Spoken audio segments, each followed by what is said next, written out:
Good evening guys, welcome back to my channel. আবার একটা চিনি ব্লগ নিয়ে আমি তোমাদের সামনে চলে এসেছি। আজ হচ্ছে 20 জানুয়ারি, আজ হচ্ছে শনিবার, আর এখন বাজে সন্ধ্যে 6টা। বুঝতেই পারছি আমি কোথায় আছি। আমার সব থেকে প্রিয় উৎসব এটা বলতে পারো, বই মেলা। আমি কলকাতা বই মেলার প্রাঙ্গণ মানে সেন্ট্রাল পার্কে দাঁড়িয়ে তোমাদের সকলকে আমাদের বইমেলার আমন্ত্রণ জানাই। যারা অনেক দূরে আছো, আসতে পারবে না, তাদের জন্য চিনি বইমেলার প্রাঙ্গণে নেমে পড়েছে। পুরো বইমেলাটাকে তুলে ধরার চেষ্টা করব। এত বড় বইমেলা কি একদিনে কভার করা সম্ভব? বাট যতটুকু আজ আমি পেরেছি ততটুকু তোমাদের জন্য তুলে ধরার চেষ্টা করেছি। এই বছর যে বইমেলা সেটা 18 জানুয়ারি থেকে শুরু হচ্ছে আর 31 জানুয়ারি অবধি চলবে। এই 47তম আন্তর্জাতিক কলকাতা বইমেলার এবারে থিম কান্ট্রি হচ্ছে ব্রিটেন। থাকবে অন্যান্য দেশের সমস্ত প্রতিনিধিরাও। এবছরের বইমেলায় ভারতের সবকটি রাজ্য, মোটামুটি পশ্চিমবঙ্গের সমস্ত জেলার স্টল থাকছে। প্রথমবারের মতো মেলায় চালু করা হচ্ছে ডিজিটাল ম্যাপ। প্রতিটি গেটে লাগানো থাকবে কিউআর কোড। স্মার্টফোনে সেই কোড স্ক্যান করলেই চলে আসবে ম্যাপ। এবারের বইমেলায় 9টি গেট থাকছে। তার মধ্যে থাকছে তারাশঙ্কর বন্দ্যোপাধ্যায়ের 125তম জন্মবার্ষিকী উপলক্ষে গেট, বেথুন স্কুলের 175 বছর পূর্তি উপলক্ষে গেট, লন্ডন টাওয়ার ব্রিজের আদলে গেট। উদ্বোধনের সৃষ্টি সম্মান দেওয়া হবে সাহিত্যিক বাণী বসুকে। আর প্রথমবারের জন্য বইমেলায় শুরু হবে সমরেশ মজুমদার স্মৃতি সম্মান। এবার সাহিত্যিক শীর্ষেন্দু মুখোপাধ্যায়ের হাতে এই পুরস্কার তুলে দেবেন সঞ্জীব চট্টোপাধ্যায়।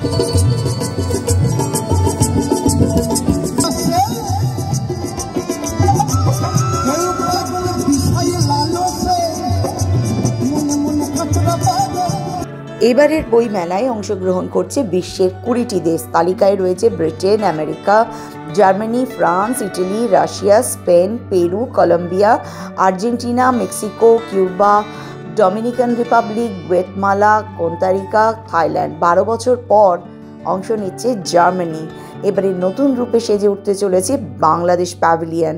এখানে থাকছে বাংলাদেশের প্রায় 50টি নামজাদা প্রকাশনা সংস্থা। এবছর বইমেলায় বাংলাদেশ দিবস পালন হবে আগামী 20 জানুয়ারি। আর এখানে বড় ছোট মানে সব রকম প্রকাশক, লিটল ম্যাগাজিন, টেবিল মিলিয়ে স্টলের মোট সংখ্যা এবার 1000। এর বেশিও হতে পারে, কিন্তু কম তো নয়। যাই হোক, এইটা পশ্চিমবঙ্গের স্টল। এই জনসমুদ্রের মাঝখানে প্রবেশ করে একটা জিনিস উপলব্ধি করলাম, সেটা হচ্ছে বইমেলা মানুষের একটা আবেগ কাজ করে। প্রচুর মানুষ দূর দূরান্ত থেকে এসেছে বইমেলাতে বই দেখতে। কত রকমের অজানা যেন এখানে আছে। অজানাকে জানার বা জ্ঞানের পরিধি বাড়ার এক সবথেকে বড় অবকাশ আমাদের এই বইমেলা। দেখো, আমি একটা জিনিস ভীষণ মানি, 10টা বন্ধুর থেকে তোমার কাছে যদি একটা বই থাকে তাহলে তুমি কখনো একা হতে পারো না। বইয়ের থেকে বড় বন্ধু আর এই ব্রহ্মাণ্ডে নেই। বই তোমাকে শুধু তোমার সাহচর্য দেয় না, সময়টা কাটাতে সাহায্য করে না, তোমার জ্ঞানের বিস্তর পরিধি বাড়িয়ে দেয়। কত অজানাকে জানতে পারি এই বই ধরে। এখন তো আমাদের নতুন প্রজন্ম মানে যারা ছোট ছোট বাচ্চারা, তাদের হাতে সবসময় থাকে ফোন। তারা ফোনের আগে কিছু জানতেই পারে না। এই লকডাউন বলো, করোনাকালে অনলাইন ক্লাস, এগুলোর দৌলতে ফোনে এতটাই হ্যাবিচুয়েট হয়ে গেছে, বই তাদের হাতে কিন্তু নেই। বইমেলার একটা প্রচেষ্টা বইগুলোকে ছোটদের হাতে তুলে দেওয়া। নানা রকমের লিটল ম্যাগাজিন আছে। বাটুল দি গ্রেট আমি বহুকাল পর দেখলাম, ভীষণ ভাল লাগছিল। এই স্টলটা ভীষণ ফেভারিট লেগেছে। এখানে হিমালয়ান ট্রেকিংয়ের ব্যাপারে নানা রকম বই তোমরা পেয়ে যাবে। আমিও এখান থেকে অনেক বই কিনেছি। কী বই কিনেছি পরে কোনো একদিন ব্লগে শেয়ার করব। Stall number 429। তোমরা এই স্টলটা একটুখানি তোমরা যেতে পারো। এখানে নানা রকমের হিমালয়ের ব্যাপারে যারা মানে ঘুরতে বা যেতে আগ্রহী, আমি তাদের কথা বলেছি। আর সেই স্টল থেকে একটু বেরিয়েই যে বাটুল দি গ্রেট, আমি কত বছর পর, আগে আমার একটা স্বভাব ছিল ছোটোবেলায়, এখনকার বাচ্চারা জানেই না। আনন্দবাজারের পাতায় যখন অরণ্যদেব বা ম্যান্ড্রেকের যে ছোটো ছোটো এক সাইডে একদম সেকেন্ড পেজটা যেটা তার একদম সাইডে ছোট্ট করে থাকতো না, ওই পাতাগুলো কেটে কেটে না কমিক্সের বুকসের মতো বানাতাম। সুতরাং আমরা এই বাটুল, নন্টে ফন্টে, ম্যান্ড্রেক, অরণ্যদেব এগুলো পড়ে বড় হওয়া। এখনকার প্রজন্ম এগুলোর নাম শুনেছে কি না জানা নেই। দোষ প্রজন্মের নয়, দোষ আমাদের।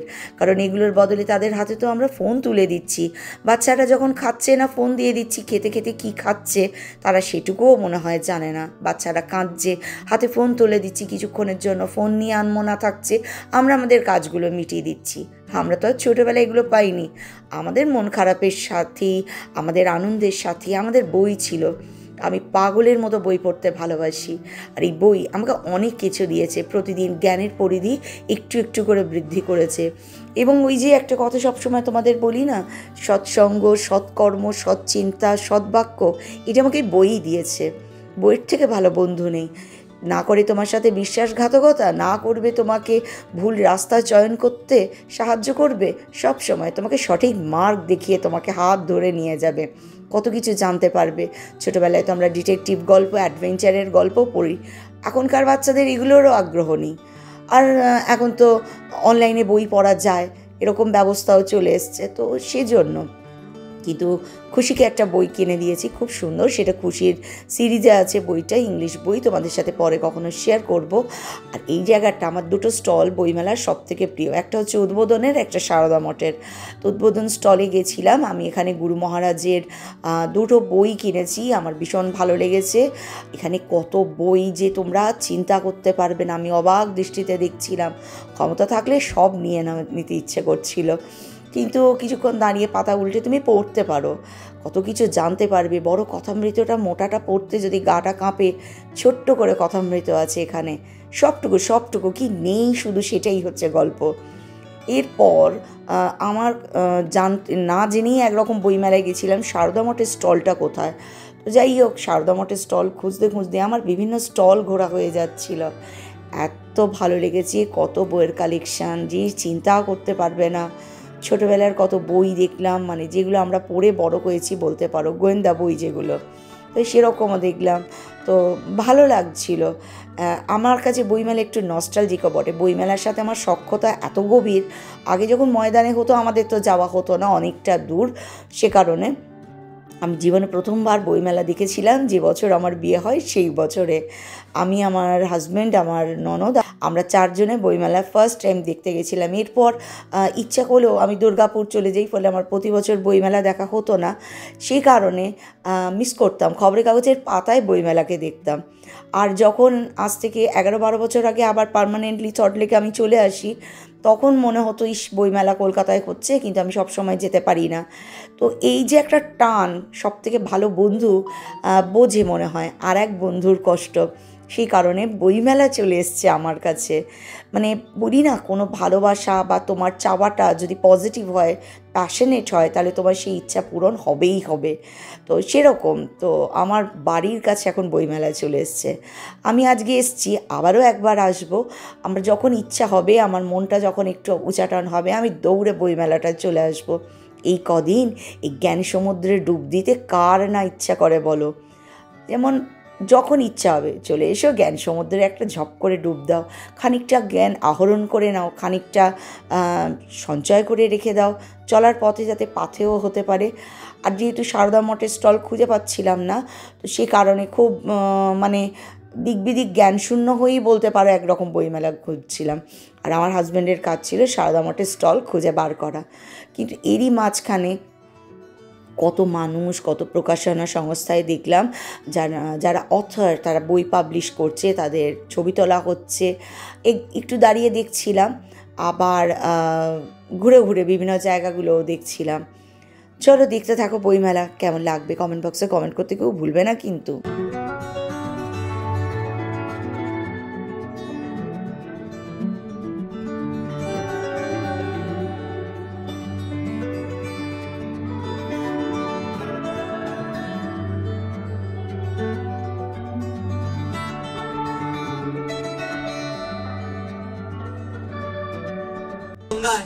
আর তার বইটা ধরতো হোসেনুর মাঝি। সামলে চলো মাঝি, ছামতে কাঁচা খাকির গাং, চোরাবালির চর আর ঘূর্ণিঝড়ের ঘাট। আমার ভারতবর্ষে পৌষ সংক্রান্তিতে যেমন বলে না, গঙ্গাসাগরে ডুব দিলে নাকি প্রচুর পুণ্য হয়, মানে অনন্তিতে আরও পুণ্যাত্মা হয়ে আমি আসতে পারি বা ঈশ্বরের সাথে মিলে যেতে পারি। আমার কাছে বইমেলা কিন্তু এই পৌষ সংক্রান্তির গঙ্গাসাগরে ডুব দেওয়ার থেকে কোনো অংশে কম নয়। আমার কাছে এটা হলো সেই প্রকাণ্ড জ্ঞান সমুদ্রে ঝাঁপ দেওয়া, যেখান থেকে আমার যে আত্মশুদ্ধি হবে, এই আত্মশুদ্ধি আর কেউ করতে পারবে না বই ছাড়া, তাই না? তো সেরকম এই জ্ঞান সমুদ্রের ডুব শুধু একাদিনই, কিন্তু সাথে তোমাদেরকেও আমার সঙ্গে নিয়ে এসেছি। অফুরন্ত ভাণ্ডার, কত আহরণ করব বলো তো? যত আহরণ করছি ততই আমি সমৃদ্ধ হচ্ছি।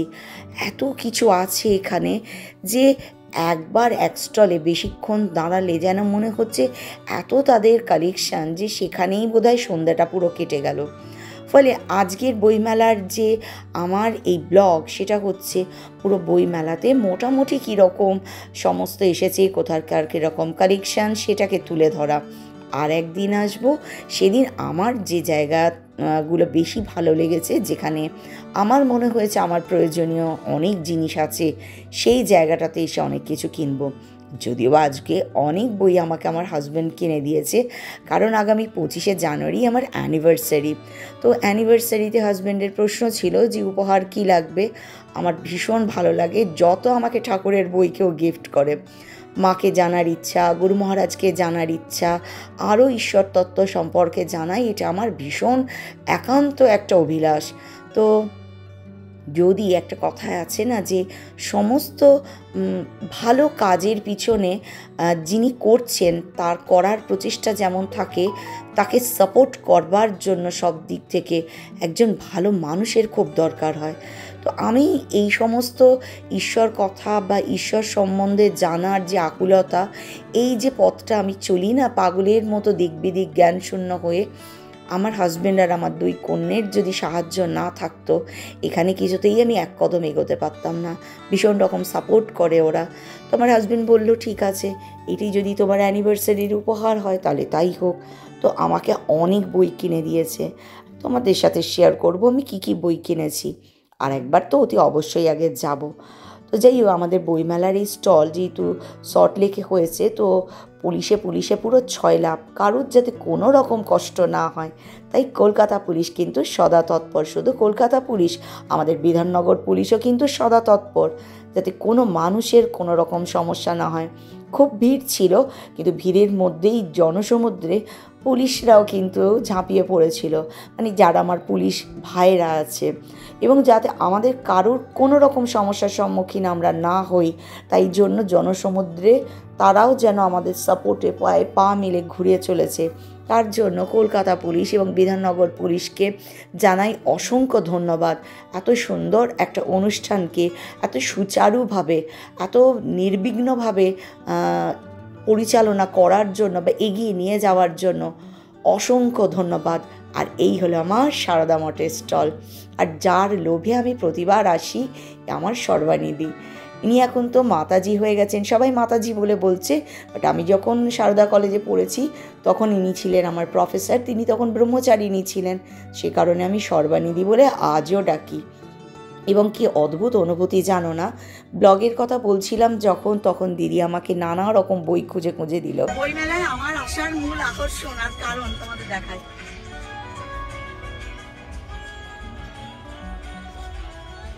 সারদা মঠের স্টল, আমার কলেজ, আমার মাতাজিরা, দেখাবো একদিন আমার একবার। আজকে কোনো রকমে দিলাম, ওই দুটো নিলাম, আর আমাকে দিদি বললো কি মুড়ি খাচ্ছি, তুই আমার সাথে একটু মুড়ি খাবি না, তাই মুড়িও খেলাম। সারদা মঠের স্টলটা এই জন্য আসি, হয়তো আমার আমিকে খুঁজতে আসি।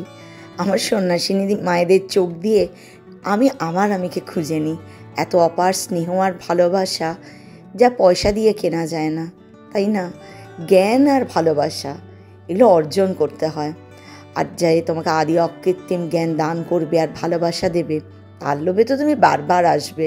তাই জ্ঞানের লোভে বইমেলা আর ভালোবাসার লোভে এই সারদা মঠের স্টল, এই দুটো আমার প্রাণ ভোমরা বলতে পারো।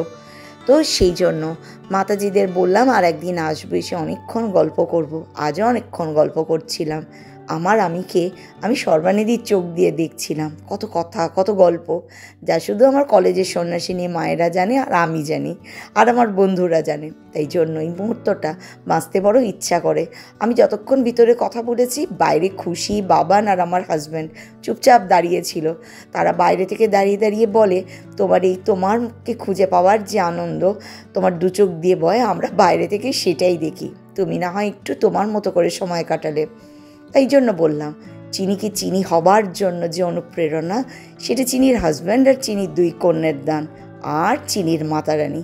ব্যাস এই 4 জনের অবদান আদি অকৃত্রিম আমাকে চিনি তৈরি করার পিছনে। চলো, সামনে দেখছো ওটা হচ্ছে বাংলাদেশের স্টল। বাংলাদেশের স্টলটা খুব সুন্দর করেছে, কিন্তু অনেকটা রাত হয়ে গেছিলো। তোরা বললো অন্য একদিন আবার আসতে, যাতে ভালোভাবে আমি ভিতরটা ঘুরে দেখতে পারি। তাই বাংলাদেশের স্টলটার ভিতরে আমি আর ঢুকিনি, কারণ তখন অলরেডি সমস্ত স্টলগুলো আস্তে আস্তে বন্ধ হয়ে যাচ্ছিলো। কিছু 2-1টা ছবি তুলে এদিক ওদিক করে তারপর আমরা আস্তে আস্তে বাড়ি চলে এসেছি। তো যাই হোক, বইমেলায় যারা আসবে তারা কিভাবে আসবে সেটা এবার তোমাদের বলে দিই। যারা ট্রেনে করে আসতে চাও তারা বিধাননগর রোড বা উল্টোডাঙ্গা রেল স্টেশনে নামবে। সেখান থেকে বিধাননগর মানে বইমেলায় আসার জন্য অটো আছে, বাস আছে, সোজা সল্টলেক করুণাময়ীতে নেমে যাবে। তারপর সেখান থেকে একদম সোজা বইমেলা, মানে একদম বইমেলার সামনেই তোমাদেরকে নামাবে। আর ফুলবাগান থেকে মেট্রো ধরলেও করুণাময়ীতে একদম বইমেলার সামনেই মেট্রো স্টেশন, নেমে যেতে পারো। আর করুণাময়ীর একদম লাগোয়াই মেট্রো স্টেশনটা, সেন্ট্রাল পার্ক মেট্রো স্টেশন। আর করুণাময়ী থেকে ফেরার সময় অনেক বিশেষ বাসের ব্যবস্থা রাজ্য সরকারের তরফে করা হয়েছে। তার তোমরা সবাই আসতে পারো, এসে দেখে যেতে পারো। এখানে কার পার্কিংয়েরও ব্যবস্থা আছে, সুতরাং নো চিন্তা। তো বইমেলায় এসেছি, খাবো না তা কী করে হতে পারে? ঘুগনি দেখে তো একদম, তো সেই জন্য ঘুগনির ওপর কুদ পারো। তো বই কেনার পর খানিকটা বলতে পারো ঘুগনি টুগনি খেয়ে তারপর আমরা বাড়ির দিকে রওনা দিলাম।